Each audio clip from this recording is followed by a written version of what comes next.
And that Burns, aka at Nat Busy, and you're now tuned into the God Hour Live. I don't have a guest today. I just felt compelled to come on here and speak a little bit as to the state of affairs that we're dealing with culturally, and what I'm calling a cultural genocide that we're dealing with. As you can see in the collage behind me, man, that's Scott LaRock. Scott LaRock is the first casualty that I recall that we suffered in this thing called hip hop. You know, I was a young dude. Boogie Down Productions had just come out. KRS-One was the hottest thing smoking. This is fresh off The Bridge Is Over. This is fresh off of South Bronx. And then the album Criminal Minded dropped. And we were open, man. I think this might have been 88, 87. I was a teenager. And then you got word that Scott LaRock was killed over some nonsense that I never really got the full gist of. I've heard D Nice speak about it because I know, you know, he was part of the Boogie Down Productions. And as I understand it, Scott LaRock was killed trying to help D Nice out of a situation that was unprovoked. I mean, D Nice was targeted and Scott went to help him and he was killed. And that was devastating for our hip hop community, man. You know, that was devastating. But after that, you didn't hear of another casualty in hip hop until much later, when the brother that you see over here, the great Tupac Amaru Shakur, was gunned down in Las Vegas. You know, prior to that, Tupac had got shot while he was in New York. You know, and that caused a confrontation with the good brother that you see over here, the great Biggie Smalls. You know what I'm saying? Notorious B.I.G. So, you know, with all of that being said, man, you know, these things were far and few between when we was coming up. You know, these things wasn't necessarily happening quite like that. You know what I'm saying? So, you know, now when we find ourselves, we see the young brother up at the top, XXXXTentacion, by the time, you know, he met his demise, you know, we were going through this thing like every other week, you know, monthly, weekly, you know, and now it's almost a daily situation. So today, when it came across the news wire that the brother Young Dolph had got killed, you know, it's like, when is this gonna end, and when are we gonna take accountability, responsibility, or whatever else is gonna take for our black men to stop dying at the hands of other black men? I mean, we're currently dealing with a situation where we have two high-profile trials going on. You got the trial of the you know, the two white men that killed Brother Aubrey, and then you have the trial of the situation in Kenosha, Wisconsin, where the young white kid took his rifle during the civil unrest and went out and killed people. And we see how the system gets on code, and you know, they're really trying to help these boys out, man. But who's helping us out? We ain't even helping us out. We're the perpetrators of the crimes that's being committed against us. You know what I'm saying? And I just feel like it's really getting out of hand, and we need some OGs to really step up and speak to this, man. We need some elder statesmen, you know. We need some young people. We need whoever. We need all hands on deck to step up and stop what's happening, because this is a cultural genocide that we're dealing with. You know, when I was coming up, hip hop was the language of the unheard. It was the language of the voiceless, man. This is all we had to speak for ourselves. You know what I mean? And you know, that started and went that way with the Grandmaster Melly Mel. You know what I mean? And the message. You know, and you know, it was a lot of that. You know, and then NWA came on the scene, and they was telling us how it was going down out in L.A., you know, and it was a voice of the voiceless, you know. It was Dr. Dre talking about express yourself, you know, and things of that nature. And the great Ice Cube, you know, some of the work he did describing how to survive in South Central and things of that nature, you know, and we were using it as a sounding board to almost try to save ourselves. Now we use it as a sounding board that's destroying us, and we just seem to be content with it. You know what I'm saying? It's like, if you can't beat them, join them, you know? And I don't ever want to just sound like I'm a Debbie Downer or I'm somebody that's against young black brothers getting money, because no, I'm a young black brother and I'm trying to get money myself, you know? I MC, I rap, I do what I do. Back in the mid-90s, I made records where I was talking about bow to your chest and all of this stuff, man. It was the flavor of the time.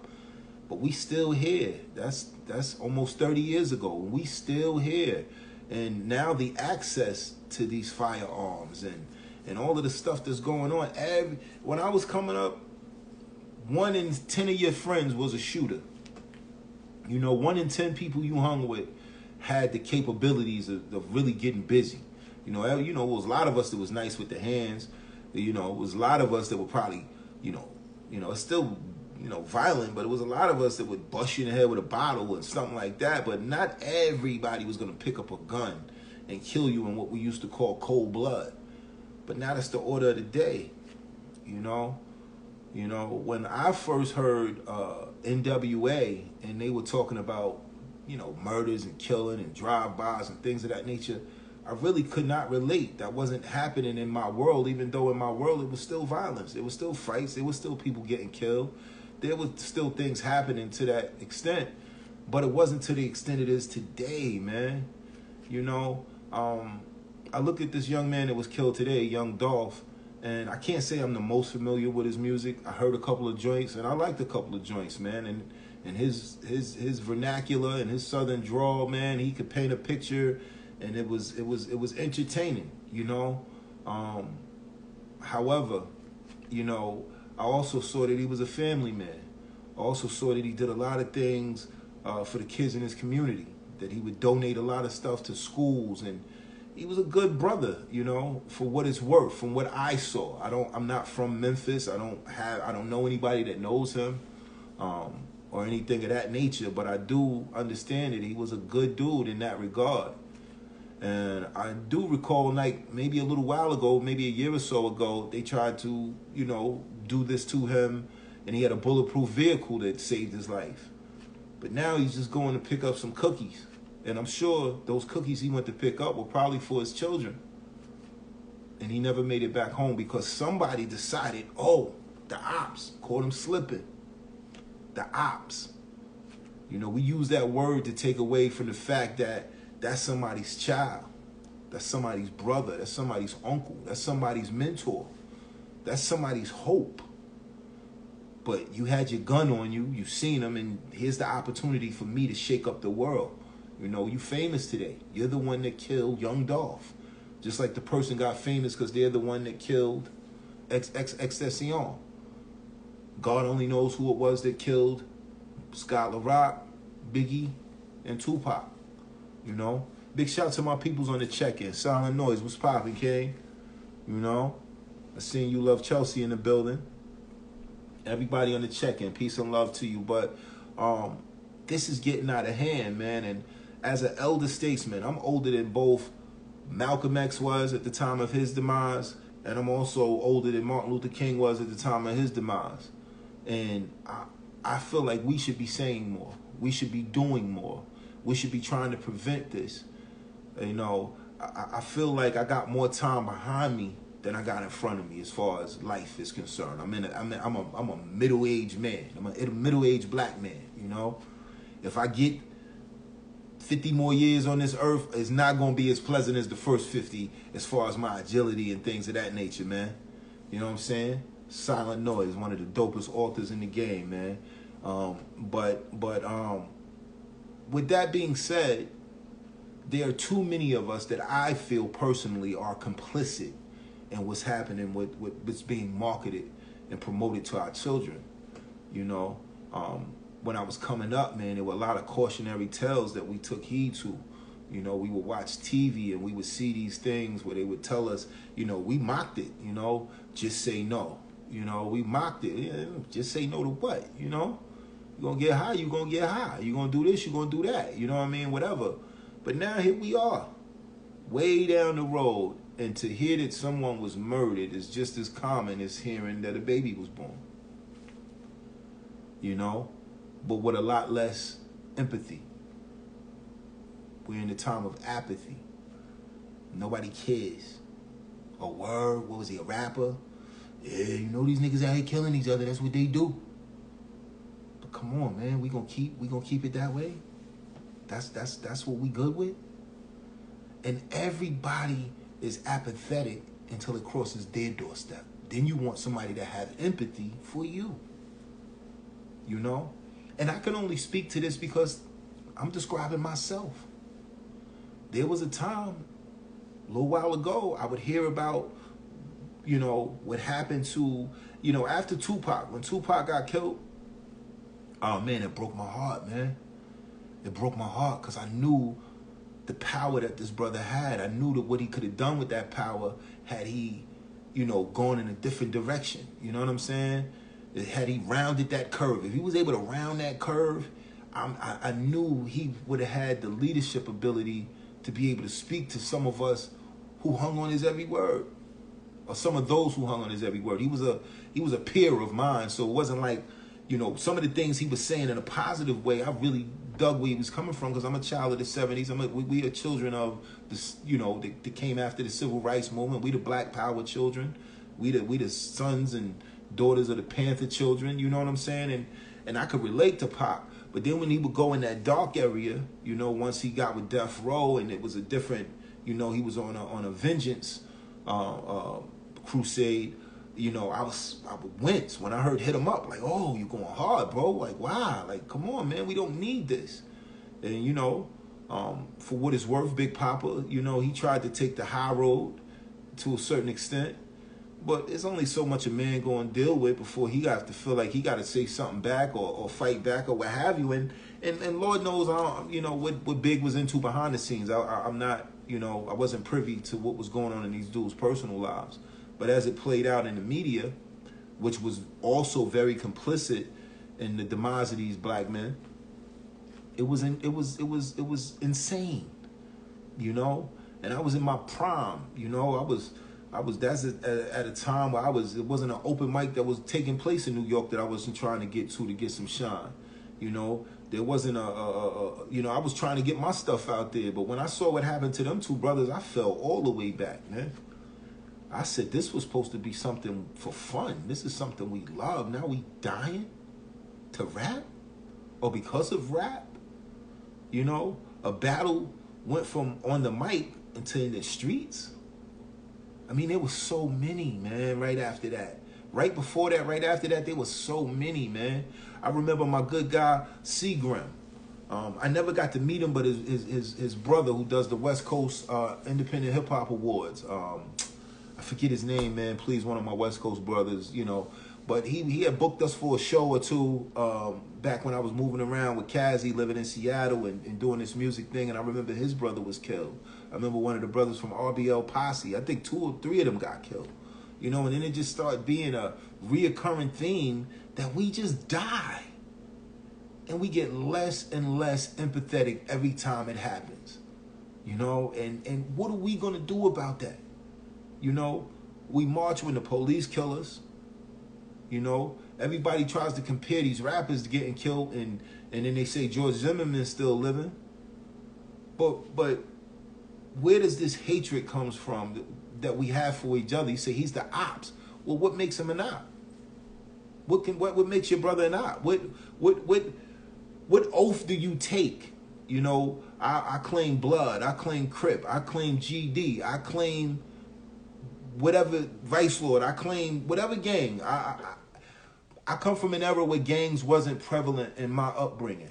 You know, when I was coming up in New York, there weren't gangs in the sense of Crips, Bloods, Gangster Disciples, Vice Lords, or anything like that. We had crews. We might be from this block, that block. I mean, it was still, like I said, it could get violent. It could get a little rough and tumble. But I also came up in an era where, you know, the brothers was telling me that the black man was God. You know, that we had to have knowledge of self. That each one had to teach one. That we had to build off with mathematics. And we had to know that you had to have knowledge, wisdom, and understanding to be able to be free and have power, equality, God, build or destroy. Born, You know what I'm saying? The mathematics, that was something that governed my youth, you know, and Rakim doubled down on that when he came out, because now he's talking like that. And I'm like, wow, the God is leading me back to knowledge. Big Daddy Kane told me I'm young, gifted, and black. He lead me back to knowledge. KRS-One lead me to knowledge. Chuck D lead me to knowledge. Ice Cube leading me to knowledge. And nowadays, the rappers are leading these kids to early graves, man. See, by the time it's happened to the rapper, you don't know how many kids have already gone through this in the neighborhoods, acting out these rappers' fantasies. Because a lot of times when we put that pen to the paper, it's a fantasy. We're writing out our fantasies of what we could happen. And then when they say, well, I'm keeping it real, I mean, you almost be a damn fool to try to keep it real and write what really happened, because now you just implicated yourself. And we see rappers going to jail for that. You know? And then they say, oh, okay, so they killed this brother, but they didn't kill 6ix9ine. I don't want to see anybody get killed. I don't want to see anybody die. I want us all to live. I want us all to be able to raise our families and be healthy, be a community, a real community. But how are we going to do that when the soundtrack to our daily lives is murder, drugs, and destruction? Am I a square for that? Am I L7 because of that? So be it.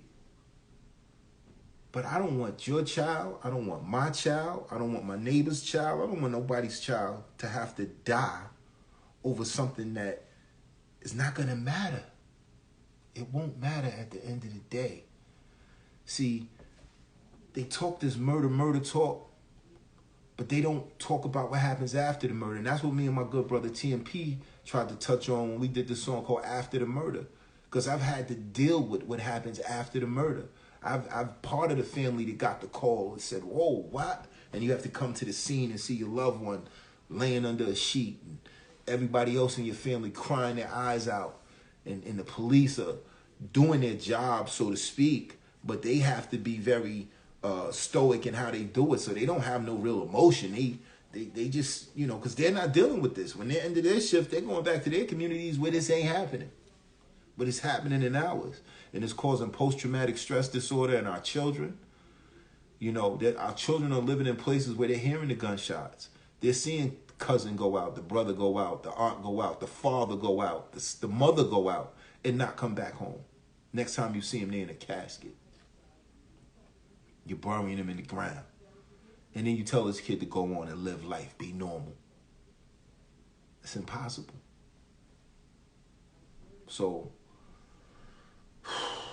you know, I ain't want to be super long-winded about this, but I did want to speak to it, man. I did want to extend my extreme condolences to all those that we've lost, man. You know, the ones that are famous, the ones that aren't famous, you know, to gun violence at the hands of another black man. That's insane. That should not be happening. A black man should not be killing a black man. I mean, I think it was Kumo D on the song Self-Destruction that said, I never ever ran from the Ku Klux Klan, so I shouldn't have to run from a black man. I shouldn't be walking down the street and see another black man coming my way and have to question if my safety is in danger, you know? You know, I shouldn't be more afraid of walking. It's like I'm less afraid of walking into a Klan rally to a certain extent than I am of going in what they call the wrong neighborhood, because I got on the wrong color or what have you, or I ain't from there. And I've never been scared to go anywhere, man. I'm from New York. I was raised in Alabama. I've lived in Seattle, Washington. I've lived in Atlanta, Georgia. I've been in Florida. I've been in Baltimore. I've been in some of the worst places you can imagine, and I've never had that inherent fear that you can have anywhere today. I just heard in the town I grew up in Troy, Alabama, there was a shooting. 5 people shot, 1 person dead. That means everybody out of them 5 people that went out the house that night, 1 of them didn't make it back home. His moms, his pops, his whoever loved him had to get a call, and now they got to prepare for a funeral. I saw a post, somebody said, we must love causing that kind of pain to these people's grandparents. We must love inflicting that kind of pain on these people's children. I mean, this is generational. You're not going to ever forget that your father was killed.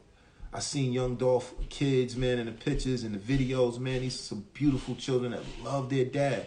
And I don't know what this brother was into. I don't know what he I don't know what happened if he did something to somebody else. I don't know that. You know what I'm saying? So I don't want to seem like I'm speaking out of turn or I don't know what I'm talking about. Like, he may have not done something to somebody and this was retribution for that. I don't know. But be that as it may, I'm still saying, when are we going to get to the point where murder ain't the first option as it pertains to how we interact with each other? People are killing people they don't even know, calling them an op. For what? Please, somebody, help me make sense of it. You know? Make it make sense. Ain't that what the saying is? Make it make sense. Because right now, we obviously don't understand the assignment. Another catchphrase. We obviously don't understand the assignment. What's the assignment? What are we here to do? What are we here to do as a people? You know what I'm saying? I don't hear on the radio any other form of music that denigrates their own people like we do to our people. I just don't hear it. You know? And that goes back to the two good brothers on the bottom, man. Not for nothing, you know? I found a lot of entertainment value when I heard who shot you, separate the weak from the obsolete, hard to creep the Brooklyn streets. It's on, nigga. I found entertainment value as a 20-something-year-old young man listening to that. And I ain't gonna lie, it would amp me up. It would put that ice grill on me. You know what I'm saying? It would make me feel like I was invincible to a certain extent and I was ready for whatever. You feel me? When Tupac said, they say pussy and paper is poetry, power and pistols, plotting on murder before they get you. I remember that feeling of, you know? And then them brothers got killed and I said, whoa. There's a reality check that came with that. But now the reality check is just as abundant as monopoly money. You just don't care no more, man. And I'm tired of every day turning on, whether it's the Murder Inc. blog, the Murder Inc. page on Instagram that's talking about the murders in Baltimore, or the Pray for Philly page that's talking about what's going on in Philadelphia, or any number of pages that's talking about what's going on in New York, Chicago, Los Angeles, Miami. You know what I'm saying? St. Louis. You know? We gotta do better, people. We have to. I implore us to please do better. I mean, I'm willing to step up and be the father of my village. I just want some help, man. I just want people build with me, man. Let's build. Let's get together. I mean, it ain't about what we say in the media. It ain't about making a political statement, so to speak. It's about just doing what we have to do for DOLF, for ourselves, man. Because we are all we got at the end of the day, man. And this breaks my heart, man. When that came across the timeline, I was literally heartbroken. Same way I felt when I heard it was Nipsey Hussle. You feel me? Pop Smoke. I'm in New York, and I'm listening to Power 105. I'm listening to Hot 97, and I'm hearing Pop Smoke in constant rotation, and he's gone. I heard his mother say she can't even listen to the radio because she don't want to hear her son. And a lot of the subject matter he might be rapping about is the same type of subject matter that he found himself at the other end of. I don't mean to be a blowhard. I'm not just here to preach. I'm no preacher. I'm just a brother that's fed up, man. I'm just a brother that's hurt. I mean, I'm hurt, man. This really devastates me. I lost my brother, my only brother. My mother gave birth to 2 sons and 3 daughters. And I lost my brother to a murder. I lost my cousin to a murder. I've lost numerous friends to murders, man. And I'll be honest with you. Out of all the people I'm telling you about that got murdered, there's not one of them that I know of that was killed by anybody other than a black person. That anger, that rage, that thinks it's okay to just, what? What, nigga? boom. Come on, son.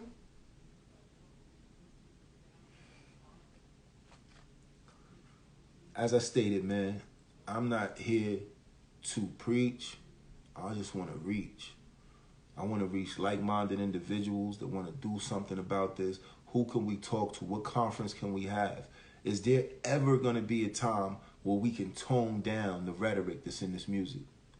Is there ever going to be a time when we can make a song that's just as dope, that you could dance to, you know, that's just as so-called hard, that ain't going to be talking about us killing my brother, that's not going to be amping me up to pull out that hammer and kill another brother just because I got the hammer?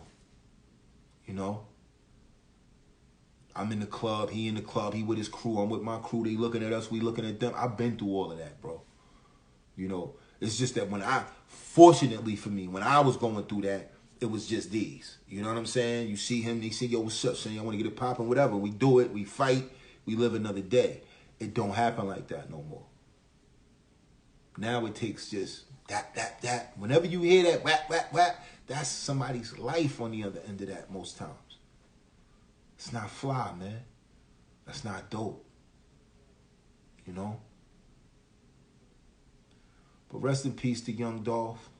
My condolences to your family, young king. May your soul live on. May we be able to get more out of this than just the loss of your life.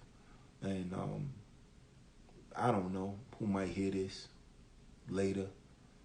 May it influence you to think twice. And maybe it might influence you to even say something to your homie that's living like that. If each one can reach one, we could teach one. That's all I want. That's all I want to try to do. That's why I come on the God Hour and create the dialogue that maybe my people, you know, because I don't got all the answers. You know, I don't even know half the questions to know all the answers. You know what I mean? But I do know that this is way out of hand. I do know that it breaks my heart time and time again when I hear about another black man being killed at the hands of another black man who 9 times out of 10 is going to get killed at the hands of another black man, or at the very least you're going to be locked up for the rest of your life. You know what I'm saying? So that's my take on it. Peace and love. And I'll see you next time. Peace.